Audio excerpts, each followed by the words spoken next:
I'm sure you must be relieved. Last banda aa gaya, huh? We can go home and enjoy our Saturday. Uh, Before we get started, I hope to match the energy with the RJ brought in and the smells and sights of food that Soumyan talked about and the previous speakers, the lawyer and the gentleman who ran. So that puts a lot of pressure, but it gave me time to think, oh, this is how a TED Talk happens. TED Talk happens. So first disclaimer, first time on TEDx, and in the world of Zoom calls and team calls, and now, the last time I stood and spoke yesterday was with sixth graders, but they asked me more questions, it was easier for me to respond.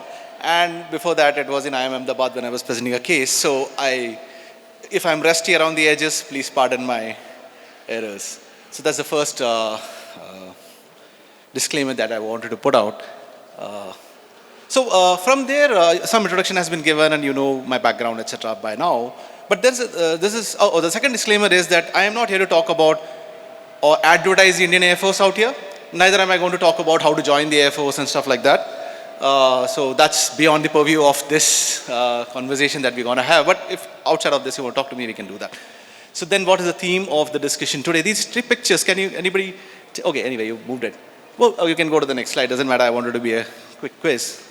You can move it to the next one. So the theme that I picked up for my journey through the Air Force, or rather from before I was a student in school and then moving to the Air Force and now in the corporate, has been these three. I mean, there are other things with the military teaches you, discipline, training, hard work, courage, etc. But for me, these have been the running themes of my so many years of work and personal life, which is starting with curiosity, risk and pivot, and resilience. I think some of this has already been spoken by some of the others, and then probably you will get some repeated references to them. And I'll keep referring to these pivots, these themes over the next 10, 12 minutes, and I'm going to talk. We can do it. So, curiosity, a simple definition like learn and unlearn and anticipate. You can have your own definition of the word. Something very close to my heart and really difficult to leave was flying. And it was very personal to me, and flying was such a dynamic activity that you are kinetic, you are moving at a very fast pace, and you're thinking at the same time. So what did flying teach me in my career? Read the present. So inside an aircraft, and it's a metaphor for life when we are here. So when you're sitting inside an aircraft, you're constantly understanding your environment, you're looking at the instruments and making sure that you're heading the right direction, right height, right speed, and what the instruments are telling you, are you doing it the right way? And then looking outside, because you're flying in an airspace, so there are other aircraft which are flying around you, right? So you have to be aware of the weather, the terrain, the aircraft, etc. So being in the present is an exceptionally important value that flying taught me. And what that leads to, the Air Force calls it, the Air Force calls it situational awareness. And if you have that essay available to you, then you can do the next, which is anticipate the next. So it could be a known thing that you're going to do or an unknown thing. So known thing could be you're going from Bangalore to Chennai or Delhi, and you know I'm going to land there, I'm going to do this. So thinking in your mind constantly that how am I going to do this and what's the next step I'm thinking about. Or it could be a military mission in which you have to do something and you're thinking about it and preparing and planning in your mind while you're aware of what's happening around you. The other part is the unknown thing, which is suddenly something goes wrong, the aircraft starts failing, or there's weather's bad, or something comes up, and you have that spare mental capacity to think, react, respond to that situation. So flying is a phenomenal teacher in that way that you must have heard of this, that it takes the tests first and then gives you the lessons. So sometimes you get into that situation, you have to get out of it, and then probably later think, how did I get out of it and what should I do the next time around? So it's always about constant evaluation of what's happening around you. And from that we segue to, somebody talked about tsunami relief operations, as the RJ mentioned. Some of you may not have been born when this thing happened, and I was pretty young in the Air Force then. 2004 December, we are somewhere this anniversary of 2004 now, 21 years now. So catastrophic event did happen. And for me, what it brought out was, at this time I was in Northeast, flying in the Himalayas, sub-zero, freezing temperatures, snow. And suddenly they asked us to move to the Andaman. Never knew where this really existed. And the entire thing was, first was shock to find that to find yourself in a place which you're not familiar with, and very limited information, because the devastation is there and there were a lot of personal losses in this situation of friends and stuff like that. So again, curiosity brings you to quick assimilation and learning on the fly, literally. So you don't have people to tell you do this, do that. So you have to dig your sources, start learning, start understanding, and start delivering, because there are people who are waiting for you. You are there to serve them. And at that point of time, there are hundreds of priorities, and you have to understand somebody wants medicine, somebody wants food, somebody wants water, somebody wants to be rescued. The prioritization comes with curiosity and the anticipation and the learning that you pick up on ground at that time. And so that's the second thing that I picked up while the curiosity aspect remained, and then executed those missions. We'll keep talking about this a little bit more when I move to the next slides. Can we go to the next one? Yeah, some pictures here for your reference, somebody who wants to look at it. The first one, the trawler which is lying, we saw it upside down while I was flying in that area. And about 6 or 7 years later, I got posted to that island again to fly for 2 years, and I saw it as a stark reminder of that devastation that happened, yet the resilience and the relief that the country came up on its knees and on its feet, and we did those operations then, and we came back. So it was a stark reminder of that, the good and the bad as well. Can we go to the next? Yeah. Okay. So suddenly somebody decided, 10 years later. Have you heard of the Bangalore International Air Show, which happens here every 2 years? Anybody has attended that? Those aircrafts fly and all good fun games. Not for me. So, so from a pilot, suddenly somebody, the Air Force decided that I will have to become an event manager. So they said, okay, here you are. Start managing this event. And of course, not alone. There was a lot of other teams and other people who are working on this event, and it's a showcase event, right? It's an international event. Stakes are high. So analyzing the stakes of, so why curiosity comes in, analyzing the stakes. Who is going to review this? Who is going to see this, right? Lakhs of people are going to come. The first time I did it in 2013, at that time the Congress government was there, and the defense minister was coming into inaugurating this function. And then when such kind of high level people get involved, you have the whole machinery pushing at it, and they want a flawless execution of this thing. And then in 2015, I was unlucky enough to do it again. Then the new government had come in, and Prime Minister Modi came in. So in this situation, the curiosity value, at least in this case, there was precedent. This event had been happening for a few years before, many editions. I think it started in 1996. So we had records, documentation, presentations available, which I could refer to. But again, I had to go out and dig those files out and read and understand how this happens, and then juxtapose it onto the present situation and the stakes that are going to be. And then the other part was that, again, an event like this, event management, I really, after that I had high regard for people who do such events or any events, is that the kind of stakeholders that you have to work with is phenomenally diverse, right? You can have the IAS people to the entertainment industry, to somebody who's coming from the food and hospitality side, to the security and everybody else, and they all come with their own thoughts, their own processes, their own limitations and biases, etc. And to get them together, understand their ethos, and then get them together to integrate and work to execute that air show was a phenomenally great experience and learning experience. And of course, it helped me doing the next time around. And then सब कुछ ठीक चल रहा था, everything was going fine, and I suddenly realized that, okay, I've done enough for the Air Force and I need to get out now and do something for myself outside in the corporate. So exit the military, enter the corporates. Again, it was not that I was going to do it as a blind bat and jump out of the cockpit or of the aircraft. So I did decide to go to IIM Ahmedabad and do my business management. Again, becoming a student like you, and in company of people who were probably younger than me in age, yet had more knowledge in terms of their degrees and their experiences. Some of them were engineers who would come into the B school after doing some stint in corporate, etc. So sitting there as not from their age group, but still understanding and integrating myself with them and learning from them, was a tremendous experience. And of course, Ahmedabad is the pinnacle of management education in India. So I don't need to talk more about it. Then, of course, upskilling for the environment that I'm going to be today. And today it's a tech-driven environment. We are getting into AI, ML, and so on and so forth. So while there are basic knowledge and work ethics that I picked up in the Air Force, then I have to translate them into a corporate sector where the needs and thoughts and deliverables are different. So leveraging tech, from aircraft tech to getting to information technology and delivering business value, understanding the customer concerns. So I've been part of Amazon, and Amazon prides itself on being the most customer-centric organization on earth. That's what they call themselves.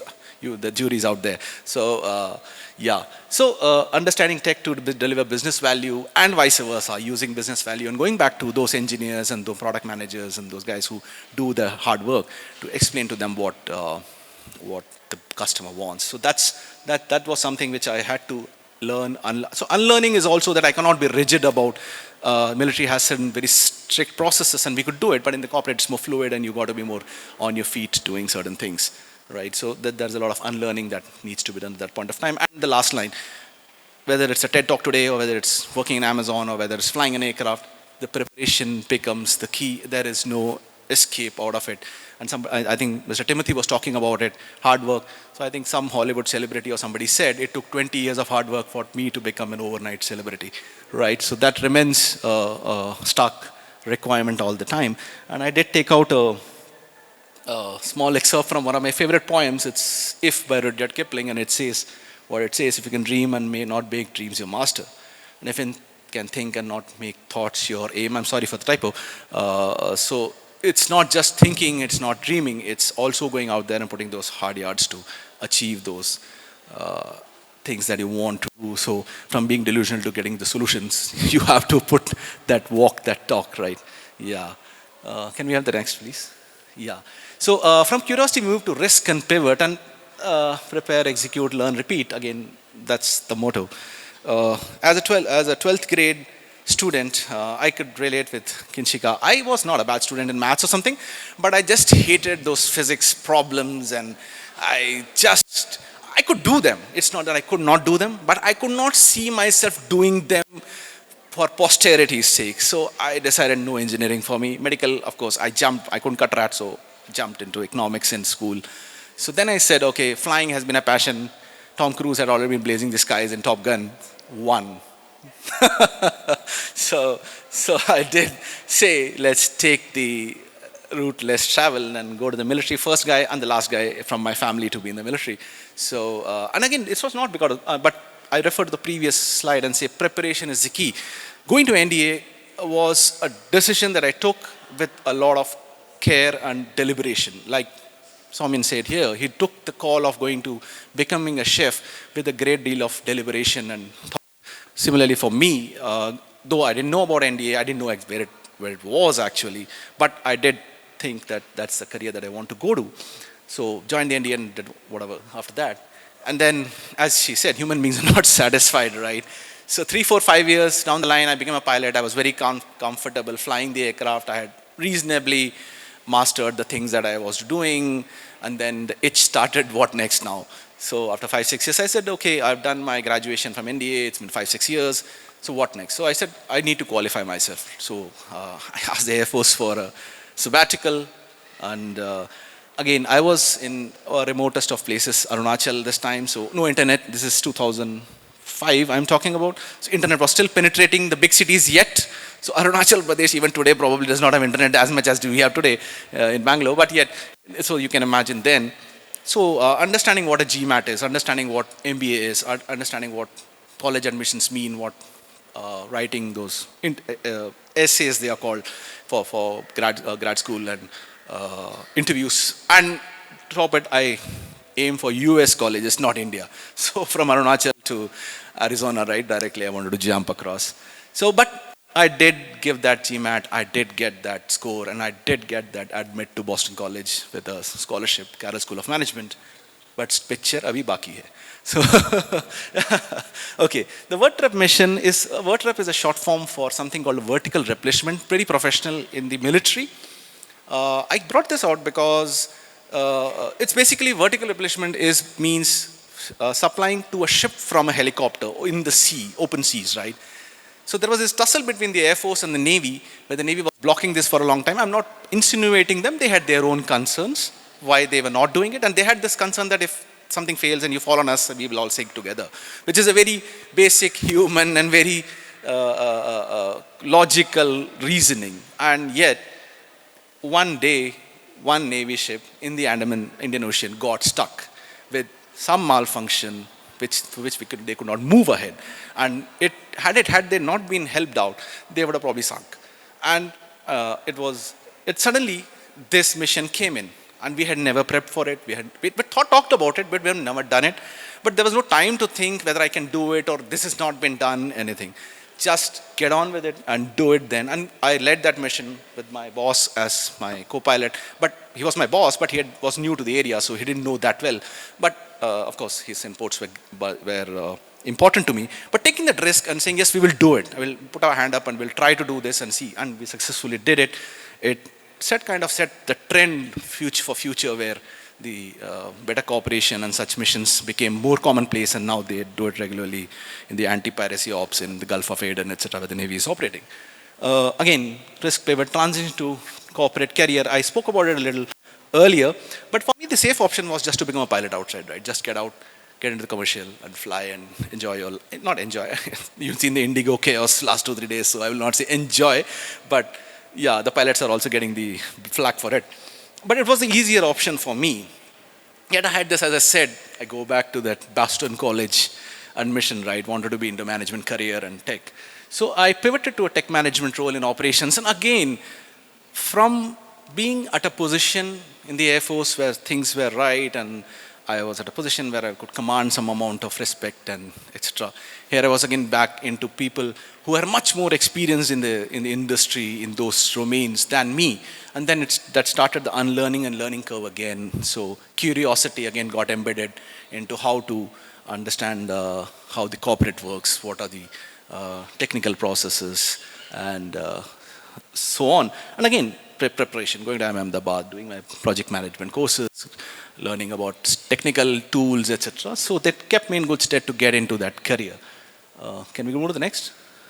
Yeah. So again, the corporate career has been, in the last 5 years that I've been in with the corporate, it has again gone to different domains and different directions.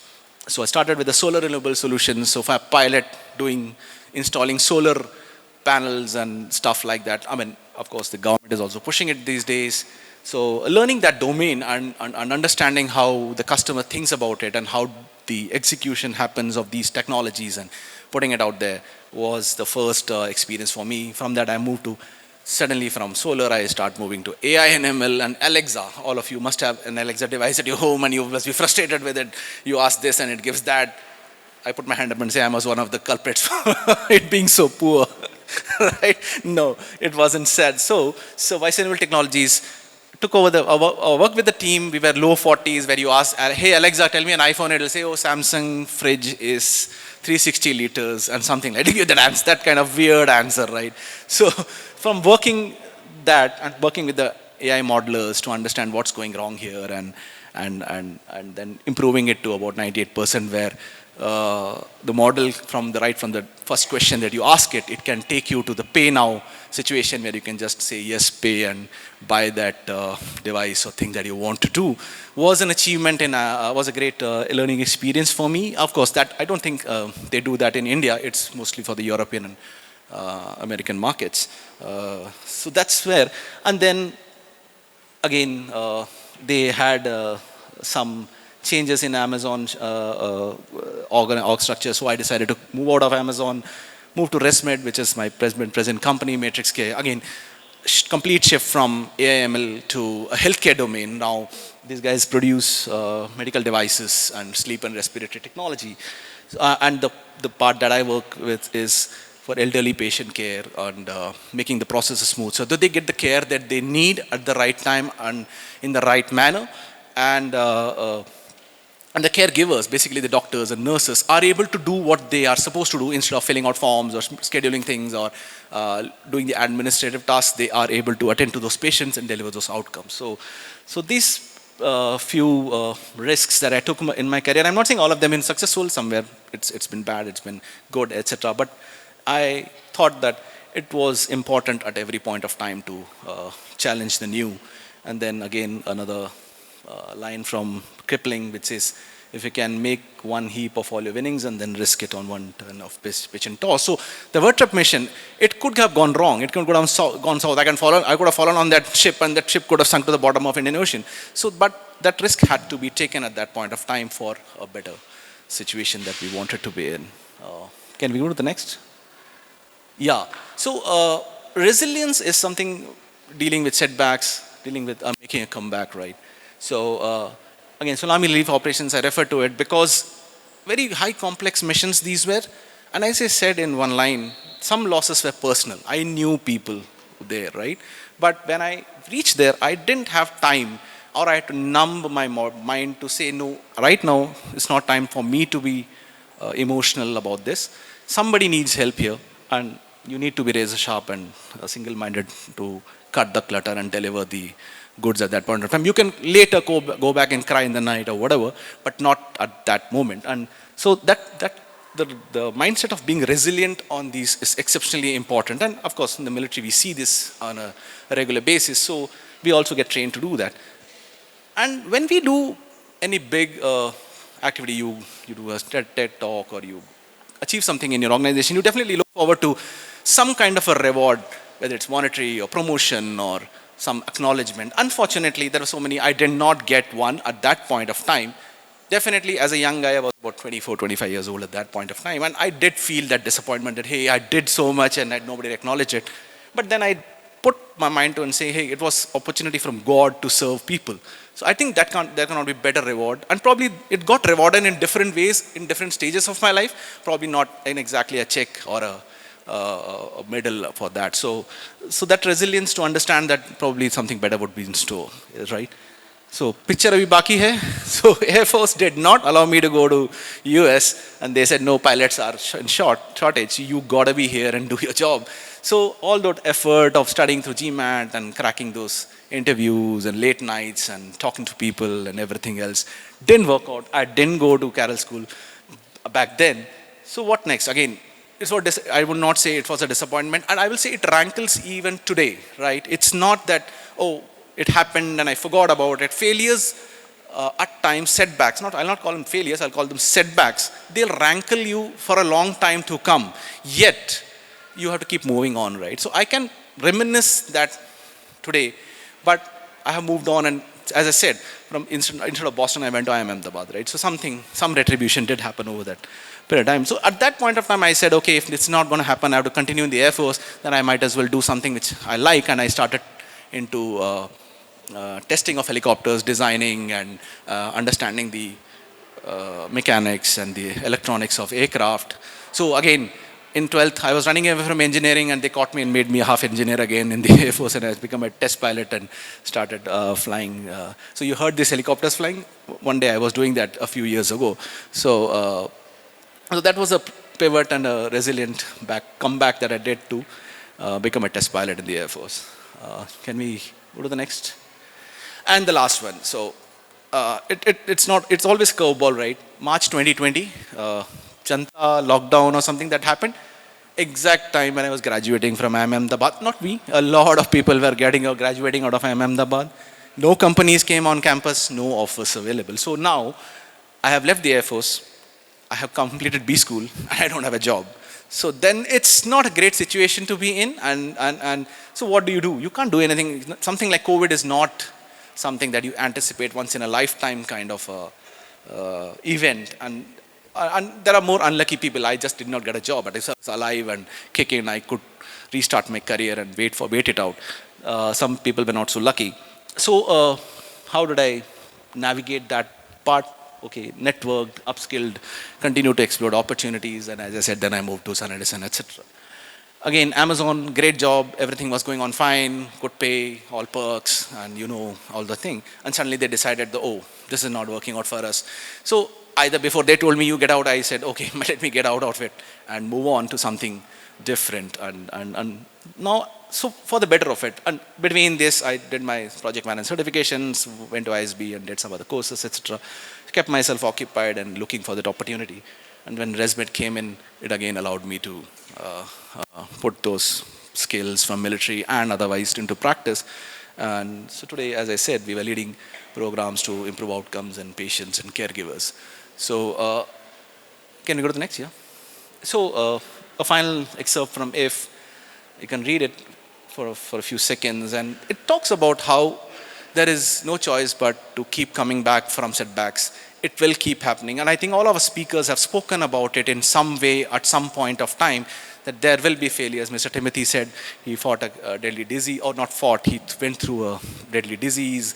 Mr. Bidappa said he started running and at a late age, and then he's become a international marathoner, or how Soumyan said, or how Kinshika said. So it's the fact that it's going to be hard all the time, and you need to be constantly coming back to upset the odds and overcome it. Can we have the next slide, please? Yeah, so my take is, in all this, is be humble, be grateful, and be empathetic. I think those things will stand you in good stead. I'm not here to, as I said, I'm not here to talk about the Air Force or give you a route to join the Air Force or something like that. That's your choice, your life. You need to take it.